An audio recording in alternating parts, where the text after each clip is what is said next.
Salut Geneviève. Dans cette maison, les téléphones sont interdits. Salut Eric. Ça va? Et toi? T'as qu'à te mettre ici. T'as quelques minutes ou quoi? Oh, j'ai le temps. Ouais. Geneviève est malade et se dit électro-hypersensible. Bon. Donc tu viens prendre des nouvelles, savoir comment je suis. Ouais, parce que la dernière fois C'était pas que tu m'as téléphoné, ça n'avait pas l'air de trop aller, quoi. Le même état qui s'accentue, qui n'évolue pas bien, quoi. Selon elle, son état se serait dégradé depuis l'installation de la nouvelle antenne. Elle n'arrive plus à trouver le sommeil. Moi, je peux être debout 10 fois la nuit, quoi. À force de ne pas dormir et de ne pas être bien, et ben, finalement, on devient dépressif, je pense. Ça joue sur le reste, le fait de ne pas avoir de sommeil. Dans la journée, Tous les matins, voilà. j'angoisse. La première chose, d'ailleurs, je ne le dis plus maintenant, parce que tu as bien dormi, ça c'est le mot qu'il faut surtout pas Et dire. c'est stressant parce qu'on ne sait pas d'où ça vient. Et puis je suis pas folle encore. J'ai pas de bouton pour appuyer dessus pour que ça s'arrête.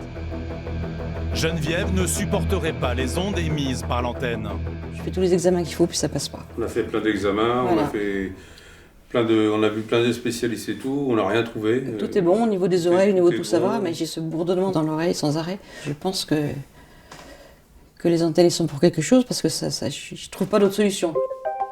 Une souffrance quotidienne pour le couple. Je côtoie des gens, il y a des gens qui vont bien. J'ai l'impression que quand je rentre à la maison, c'est dur. Un médecin lui aurait même délivré un certificat médical. Il faut que je ne sois pas du tout exposée aux champs électromagnétiques, y compris dans mon habitation. Pour se protéger, Geneviève et son mari ont pris des mesures radicales. Alors, on n'a pas de Wi-Fi dans la maison. Non, pas du tout. Alors, on doit sûrement être parasité par la Wi-Fi du voisin, parce que ça passe à travers les murs, de toute façon, c'est sûr. Mais nous, dans notre maison, on n'a aucun appareil connecté Wi-Fi. Mais ça n'a pas suffi. Ils sont allés jusqu'à bricoler une barrière autour de leur lit. C'est fait avec des fibres d'argent dedans, tous les rideaux, et ça empêche les ondes de passer. Le lit à baldaquin, là, que vous voyez, avec son rideau, nous a coûté 1300 et quelques euros. C'est pour ça qu'il faudrait que ça marche quand même, quoi. Cet appareil, acheté sur Internet, est un détecteur d'ondes. Eric est convaincu de son efficacité. Oui, il se passe pas Ça grand-chose. dépend, non, parce que ça dépend où tu le diriges. Oui. Ah ouais. Cette machine lui aurait coûté près de 250 €.